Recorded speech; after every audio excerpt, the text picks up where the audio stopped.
तो हेलो बच्चों, स्वागत है आपका विस्फोट लर्निंग एकेडमी के इस नए वीडियो में। तो बच्चों, आज के इस वीडियो में हम आपकी कक्षा 10वीं विज्ञान जो छत्तीसगढ़ पैटर्न पर आधारित है उसके अध्याय 4 तत्वों के आवर्ती वर्गीकरण की शुरुआत आज के इस वीडियो में हम करने वाले हैं। वीडियो एकदम सहज, सरल और आसान भाषा में विद कॉन्सेप्ट लॉजिक के साथ आपको बताया जाएगा। तो आइए बिना देर के वीडियो को शुरू करते हैं।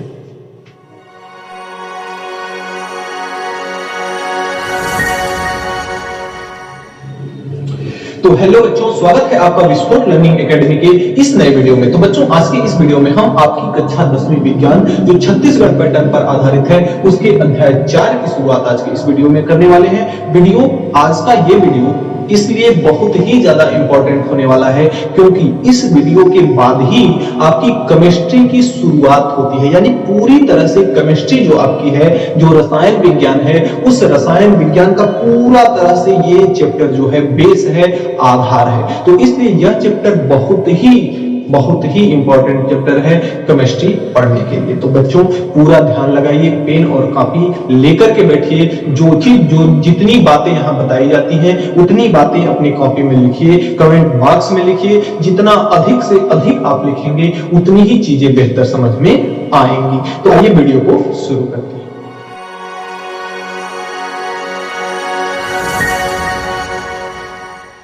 तो देखिए, अध्याय 4 जो है, पाठ का नाम है तत्वों का आवर्ती वर्गीकरण। सबसे पहले हम ये समझते हैं कि तत्व है क्या। देखिए, पहले जमाने में बहुत सारी कंफ्यूजन हुआ करती थी। पहले जमाने में जैसे एक वैज्ञानिक थे, बहुत प्राचीन वैज्ञानिक थे, अरस्तु, दार्शनिक भी थे। तो अरस्तु ने ये बताया कि संसार में कितने तत्व हैं? केवल 5 तत्व हैं। अरस्तु के अनुसार कितने तत्व हैं? केवल 5 तत्व हैं। अरस्तु ने यह बताया कि संसार में कितने तत्व हैं? 5 तत्व हैं।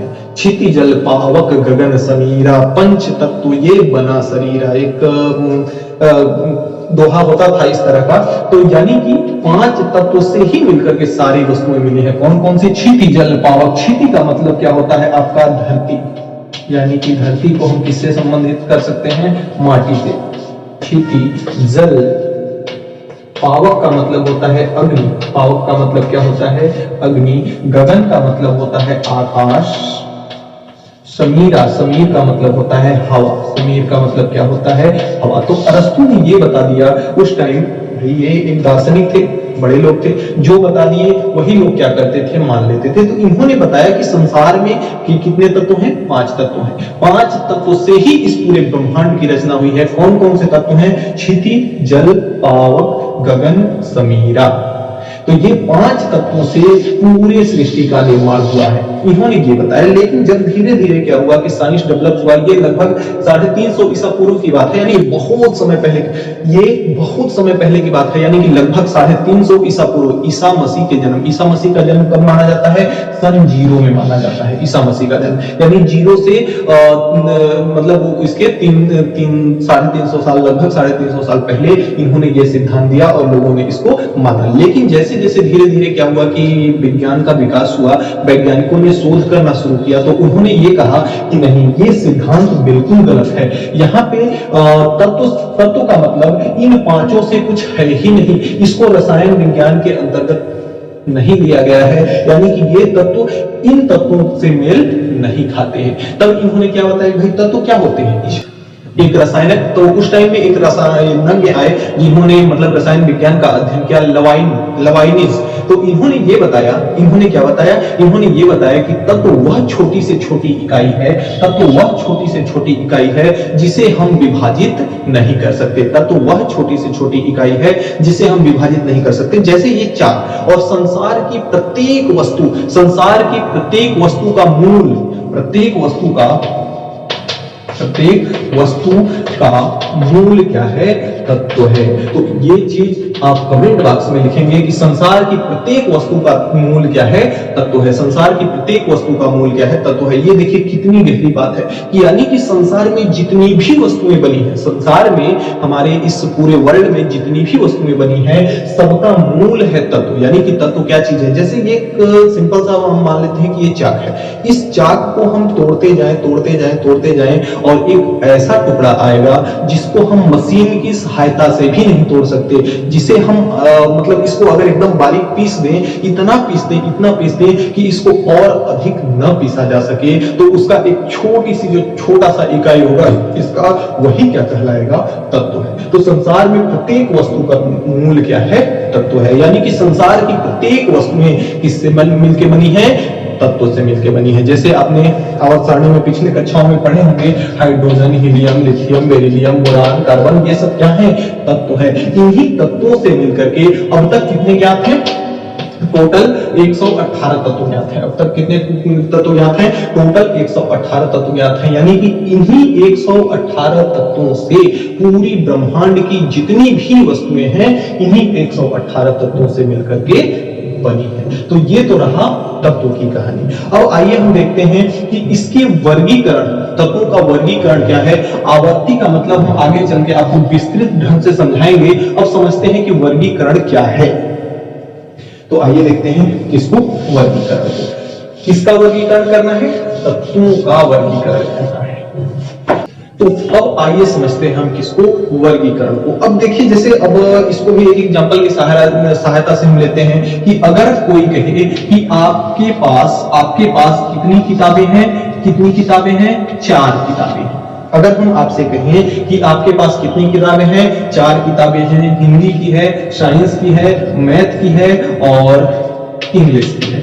इन 4 किताबों को आपको रखना है, तो आप कहेंगे कि इन 4 किताबों को हम कहीं भी रख दें, यानी इन 4 किताबों को कहीं भी रख देंगे, कोई भी दिक्कत नहीं होगी। आपको अगर इंग्लिश पढ़ना है तो 4 किताबें अगर रखी हुई हैं, तो उसमें से देख करके आप कहीं से भी इंग्लिश की किताब निकाल लेंगे, इंग्लिश की किताब आ जाएगी। साइंस पढ़ना है, साइंस की किताब उसमें से निकाल लिए, साइंस की किताब आ गई। लेकिन अगर 4 किताबें हैं तब, लेकिन अगर यही आपके पास 200 किताबें हैं, अब कोई कहे कि आप इसको कहां रखोगे, तो इसको रखने के लिए आपको एक विशेष प्रकार की व्यवस्था बनानी पड़ेगी, ताकि आपको किसी भी किताब की कभी कोई जरूरत पड़े तो आप उसमें से आसानी से उस किताब को ले सकें। जैसे अगर 200 किताबें हैं, तो आपको एक ऐसा संरचना बनाना पड़ेगा, एक ऐसा ढांचा बनाना पड़ेगा जिसमें आप उसको अलग अलग उसको क्या करें, वर्गीकृत कर सके।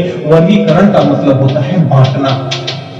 वर्गीकरण का मतलब क्या होता है, बांटना। तो आपको अगर 4 किताबें रखनी है, तो आपको किसी भी प्रकार के वर्गीकरण की आवश्यकता नहीं पड़ेगी, किसी भी प्रकार के आपको इसका सेटल बनाने की आवश्यकता नहीं पड़ेगी। लेकिन अगर आपके पास 200 किताबें हैं या 100 किताबें हैं, तो आप उसको ऐसे ही कहीं भी नहीं रख सकते। अगर 200 के बीच में आपकी अगर एक इंग्लिश की किताब रखी हुई है, तो आपको अगर वहां से लेना है किताब, तो आप उस किताब को आसानी से नहीं ले सकते हैं, आपको खोजना पड़ेगा।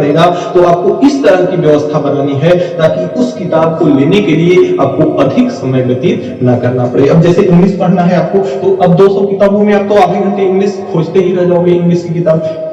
हिंदी पढ़ना है तो हिंदी की किताब तो आप आधे घंटे खोजते ही रह जाओगे, तो पढ़ोगे क्या। तो इसलिए आपको एक विशेष प्रकार की व्यवस्था बनानी पड़ेगी। कब, जब संख्या बढ़ेगी तब, संख्या बढ़ेगी तब। अगर संख्या बढ़ रही है, किताबों की संख्या बढ़ रही है, तो आपको एक विशेष प्रकार की व्यवस्था बनानी पड़ेगी। हम मान लेते हैं कि यहाँ आपने 100 किताबें आपके पास हैं, तो उसमें से मान लेते हैं कि जैसे 50 किताबें अगर 9th एंड 10th की हैं, 9th और 10th की हैं, तो 9th और 10th की किताबों को एक से लेंगे। लेकिन अब देखिए, बांट तो सकते हैं आप इसको, बांट के 200 किताबों को तो बांट के रख सकते हैं, लेकिन इनके बांटने का आधार आपका अलग अलग हो सकता है। बांटने का आधार आपका, सब चीज अभी आगे जाके लिंक होगा आपका। पहले एग्जांपल आप ध्यान से समझते जाइए, जो मैं आपको समझाने की का कोशिश कर रहा हूं। तो यहाँ पे देखिए, इस 200 किताबों को आपको बांटना तो है, लेकिन बांटने का कई आधार हो सकता है, लेकिन आपको बांटना तो पड़ेगा। अगर पढ़ने में या किताबों को ढूंढने में अगर आसानी रखनी है, तो जैसे आपका कोई अगर व्यक्ति है कहीं बाहर जाकर के अगर किसी कोई रूम वगैरह लेकर के रह रहा है, तो उसके पास थोड़ा सा बर्तन होता है तो कहीं भी बर्तन को ले जाकर के रख देता है, सब एक ही में मिला के रख देता है। भाई उसके पास 3 या 4 बर्तन है तो वो कहीं भी रख दिया, जब जरूरत पड़ेगा कोई भी ले लेगा। लेकिन अपने घर में आप किचन में जाके देखिए तो वहां पे बहुत सारे बर्तन रहते हैं, तो उसके लिए एक विशेष प्रकार की व्यवस्था बनाई जाती है कि थाली इधर रख दी जाए, गिलास को इधर रख दिया जाए, चम्मच को इधर रख दिया जाए, कटोरी को इधर रख दिया जाए, ताकि जब कभी भी आपको जरूरत पड़े, चम्मच की जरूरत पड़ी तो आपको पता है कि हाँ चम्मच वहां रखा हुआ है, तो आपको जिस भी प्रकार का चम्मच लेना हो आप ले सकते हैं और चम्मच में लेकर के खा सकते हैं। तो इसी को कहा जाता है क्या? वर्गीकरण। वर्गीकरण का मतलब उसके एक विशेष आधार के ढांचे को बांटना। जैसे यहाँ पे बर्तन में क्या था कि थाली यहाँ पे है, तो उसका आधार क्या है कि थाली यहाँ पे रखा हुआ है, चम्मच यहाँ पे रखा हुआ है, कटोरी यहाँ पे रखा हुआ है, तो उसका एक आधार है। उसी प्रकार से अगर आपको बुक को बनाना बांटना हुआ, तो जैसे अगर आप यहाँ पे 9th और 10th की किताबें यहाँ रख दिए, 11th की किताबें आप यहाँ रख दिए, 12th की किताबें आप यहाँ रख दिए, तो इस प्रकार से भी रख सकते हैं। इसका आधार अलग भी हो सकता है कि आप किस प्रकार का आधार बनाएं कि यहाँ पे हिंदी की किताबें रख दे, यहाँ पे साइंस की किताबें रख दे, यहाँ पे मैथ की किताबें रख दे, यहाँ पे सोशल साइंस की किताबें रख दे। तो इस प्रकार से भी आधार आप बना सकते हैं, यानी कि रखने का वर्गीकरण का आधार कितने प्रकार से भी हो सकता है। ठीक उसी प्रकार जब तत्वों का खोज होना शुरू हुआ, पहले तो तत्वों की खोज नहीं हुई थी, धीरे धीरे चल करके खोज हुई। जैसे कि सन 1800 ईस्वी में, सन 1800 ईस्वी तक देखा गया तो टोटल कितने ज्ञात तत्व थे? 31 तत्व ज्ञात थे। और यही 1865 में तत्वों की संख्या, ज्ञात तत्वों की संख्या बढ़ करके कितनी हो जाती है?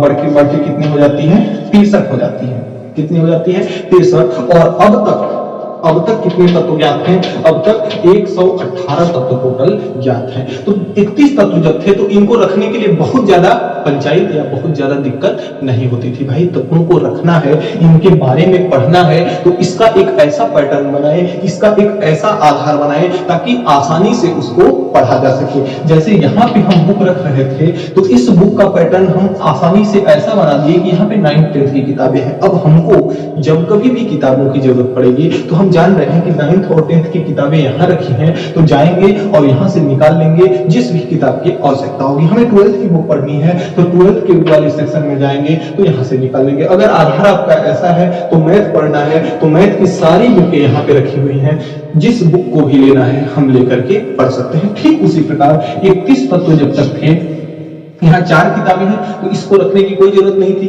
उसी प्रकार से 31 तत्व थे तो 31 तत्वों को याद रखा जा सकता था। लेकिन विज्ञान के डेवलपमेंट के साथ तत्वों की खोज होती गई और तत्वों की संख्या बढ़ती गई, और जैसे जैसे तत्वों की संख्या बढ़ती गई तो हमको एक जरूरत फील हुआ, जरूरत महसूस हुआ किस बात का? कि इन तत्वों को कैसे हम रखें, इन सारे इतने 118 तत्वों को कैसे हम रखें कि इनको पढ़ने में, इनको समझने में, इनके बारे में जानने में हमको आसानी हो सके। तो इन सब चीजों को ध्यान में रखते हुए क्या बनाया गया? आवर्त सारणी। आवर्त सारणी यानी कि एक सारणी बनाई गई, एक टेबल बनाया गया। उस टेबल में कितने वैज्ञानिकों ने काफी परिश्रम किया। सबसे पहले इसमें देखिए क्या है कि कितने वैज्ञानिक आए और अपना अपना मत रखे, अपने अपने हिसाब से तत्वों को रखने का प्रयास किया, और कुछ उसमें से विफल भी हो गए और कुछ उसमें से सफल भी हो गए। तो इस तरह से आपको पूरा मेल बन करके क्या मिला? अंततः आपको क्या बन करके मिला? आवर्त सारणी, जिसमें हम पूरे 118 तत्वों का अध्ययन, अध्यापन आसानी पूर्वक कर सकते हैं। तो इसी तरह से हमें वर्गीकरण की आवश्यकता क्यों हुई? हमें वर्गीकरण की आवश्यकता इसलिए हुई कि इतने तत्वों को ज्ञात कर पाना या इतने तत्वों को एक साथ इन तत्वों का अध्ययन कर पाना हमारे लिए धीरे धीरे क्या हो गया? मुश्किल हो गया, जिसको इसके अध्ययन को सरल और सुगम्य बनाने के लिए हमें तत्वों के वर्गीकरण की आवश्यकता हुई। तो अब आप पहला हेडिंग इसमें मिलाएंगे, पहला हेडिंग लगाएंगे कि तत्वों के वर्गीकरण की आवश्यकता क्यों। इसके पॉइंट्स को मैं पहले लिखता हूं, फिर उसके बारे में धीरे धीरे एक एक को हम डिस्कस करते हैं।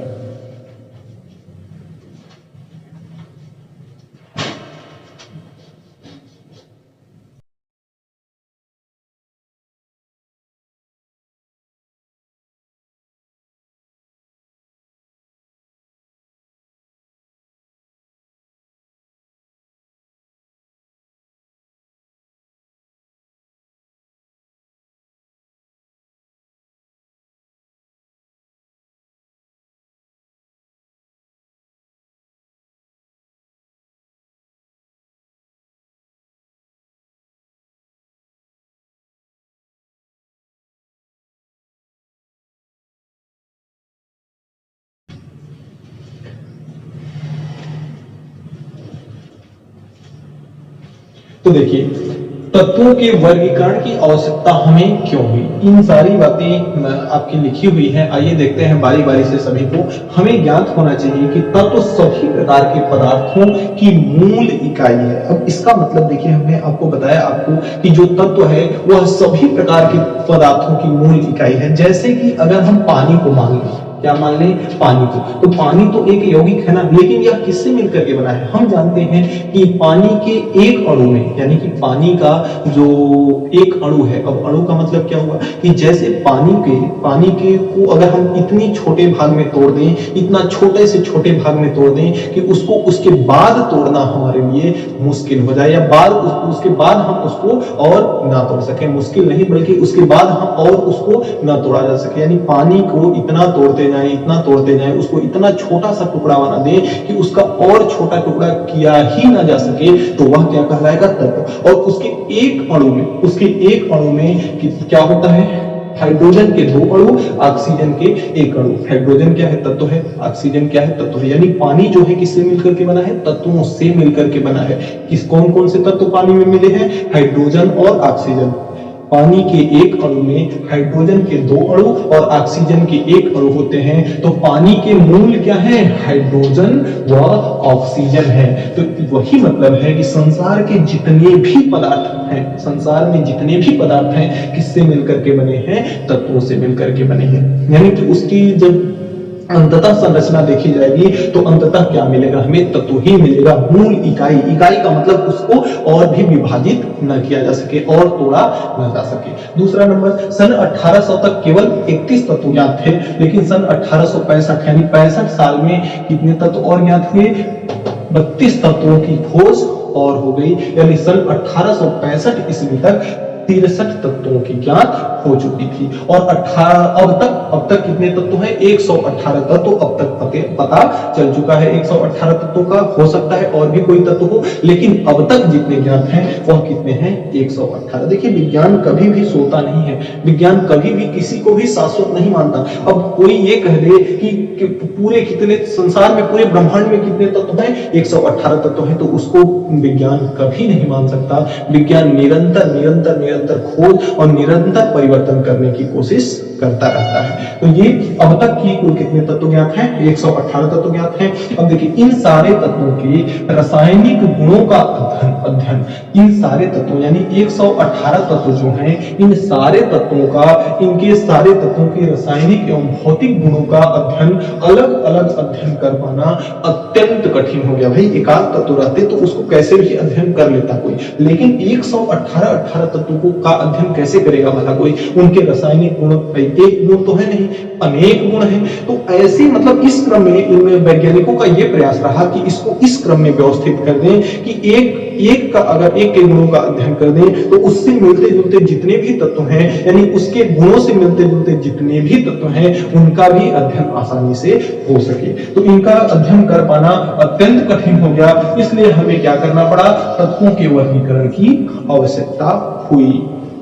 आगे देखिए, वर्गीकरण का क्या अर्थ है? वर्गीकरण का अर्थ है कि जो तत्व रासायनिक एवं भौतिक गुणों में एक समान हो, उन्हें एक ही स्थान पर रखा जाए। जैसे किचन में आप देखेंगे कि थाली यहाँ पे रखी हुई है, चम्मच यहाँ पे, कटोरी यहाँ पे, और भी कुछ जो भी अन्य बर्तन है वो यहाँ पे रखे हुए। यानी अलग अलग जगह पे रखने से क्या हुआ कि हमको जब भी किसी भी चीज की आवश्यकता हुई तो हम वहां से जाकर के ले लिए। ठीक उसी प्रकार से भाई, चम्मच, जितने भी प्रकार के चम्मच हैं सब एक जगह रख दिया गया, जितने भी प्रकार की थालियां हैं सब एक जगह रख दिया गया। तो हम जान गए कि ये थाली है, इसमें हम क्या करते हैं? खाना खाते हैं। ये चम्मच है, इसमें हम क्या करते हैं? खाने को उठाते हैं, या मतलब उस चम्मच का और भी उपयोग होता है। तो ठीक उसी प्रकार से कि वर्गीकरण का अर्थ है, वहां हमने क्या किया? बर्तन का वर्गीकरण किया। हमने किताबों को अलग अलग आधार के रूप में बांटा, तो वहां हमने क्या किया? किताबों का वर्गीकरण किया। ठीक उसी प्रकार से यहाँ पे हम किसका वर्गीकरण कर रहे हैं? तत्वों का। तो तत्वों में क्या हम अध्ययन करेंगे? उनके गुणों को अध्ययन करेंगे, रासायनिक गुण एवं भौतिक गुण। तो वर्गीकरण अर्थ है कि जो तत्व रासायनिक एवं भौतिक गुणों में एक समान हो, उन्हें एक स्थान पे रख दिया जाए। जैसे पूरे थाली को एक जगह रख दिए, तो जिनके भौतिक गुण और रासायनिक गुण मिलते जुलते हों, उनको हम क्या कर दें? एक जगह पे रख दें। जैसे लिथियम आपका हो गया और सोडियम आपका हो गया। लिथियम भी आपका बनाता है LiCl लिथियम क्लोराइड, और सोडियम भी बनाता है आपका NaCl सोडियम क्लोराइड। तो जैसे कि लिथियम भी क्लोराइड बनाता है और सोडियम भी क्लोराइड बनाता है, यानी कि इनके रासायनिक समीकरण एक ही जैसे हैं, तो इनको एक ही जगह पे रख दिया जाए ताकि इसका जब अध्ययन करें तो उसी में हम जान लें कि जैसे लिथियम व्यवहार करता है ठीक उसी प्रकार से सोडियम भी व्यवहार करता है। तो उनको एक ही स्थान पर या एक ही समूह में रख दिया जाए ताकि जिसका हम क्रमबद्ध अध्ययन कर सके, उसको क्रमानुसार अध्ययन उसका कर सके। तो इस तरह से इसके लिए हमने क्या किया, तत्वों का वर्गीकरण किया। आगे देखिए कि इस कठिनाई को दूर करने के लिए समय समय पर विभिन्न वैज्ञानिकों ने तत्वों को सरल क्रम में रखने का प्रयास किया। देखिए समय समय पे वैज्ञानिक ने अपने प्रेक्षणों के आधार पर, अपने प्रयोगों के आधार पर तत्वों को रखने के लिए किस क्रम में रखा जाए उनको, ताकि हमें उसके रासायनिक एवं भौतिक गुणों का अध्ययन करने में आसानी हो सके। इसके लिए विभिन्न प्रयास किए और विभिन्न तरीके, विभिन्न नियम दिए जिससे हमें इसको रखने में आसानी हो सके, तत्वों का अध्ययन करने में आसानी हो सके। तो इस कठिनाई को दूर करने के लिए समय समय पर विभिन्न वैज्ञानिकों ने तत्वों को सरल क्रम में रखने का प्रयत्न किया ताकि तत्वों को पढ़ने में, तत्वों को समझने में आसानी हो सके। तो देखिए ये वीडियो जो हमारा था यह आपके इस अध्याय का इंट्रोडक्शनल वीडियो था, इसलिए इसको बहुत लंबा मैं नहीं करना चाहता। इसमें हमने इस वीडियो के पूरे इंट्रोडक्शन को बताया है कि आखिर तत्व क्या हैं और किस प्रकार से तत्वों को हम अरेंज करेंगे। इस पार्ट के अंतर्गत हमको पूरा यही पढ़ना है कि किन किन वैज्ञानिकों ने किस किस प्रकार से तत्वों को रखने का प्रयास किया, उनको क्रमबद्ध रखने का प्रयास किया ताकि उनका अध्ययन आसानी से हो सके। तो देखिए पहला आप फर्स्ट क्लास कभी मिस नहीं कीजिएगा, क्योंकि पहले जो चीजें अगर समझ में नहीं आती हैं तो बाद में वही चीजें जाकर के आपको दिक्कत करती हैं। तो प्यारे बच्चों आज के वीडियो में इतना ही। हमें उम्मीद है कि आज हमने जो भी पढ़ा आपको अच्छे से समझ में आया होगा। फिर भी किसी भी प्रकार का कोई डाउट है तो आप नीचे कमेंट बॉक्स में कमेंट करके हमें जरूर बताएंगे, आपकी प्रॉब्लम को सॉल्व किया जाएगा। और यदि चैनल पर आप नए हैं, मेरा पढ़ाया हुआ अगर आपको समझ में आता है तो चैनल को सब्सक्राइब करके बेल आइकन को प्रेस जरूर कर लीजिएगा, क्योंकि आपको इसी तरह की आपके अध्ययन अध्यापन से संबंधित वीडियो रेगुलर इस चैनल पर आती रहती है। तो मिलते हैं नेक्स्ट वीडियो में नेक्स्ट टॉपिक के साथ नेक्स्ट डे। तब तक के लिए गुड बाय।